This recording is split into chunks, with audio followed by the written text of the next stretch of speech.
Na, dar viena mūsų stotelė, trešnių kainų reidė, yra iki parduotuvė.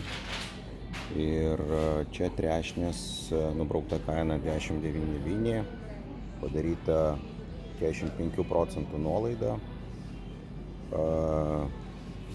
5,99, akcija galioja, čia matau pratęsimai netgi yra 4 dieną, po to dar papildomai kažkas dadėta, bet tiesą sakant, turbūt aiškiai priežastis, kodėl ta akcija yra paskelbta, nes kokybė šitų trešnių iš tikrųjų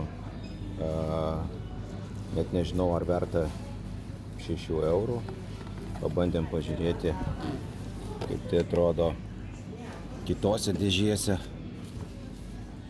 Tai situacija analogiška, tiesiog turbūt prekė jau išeina iš galiojimo ir bandoma taip išsigelbėti. Beje, iki dar nustebino ir bananų kainomis, tai čia bananai jau kainuoja 1,59 €, tokias kainas mes matėm tik tai Norfolk.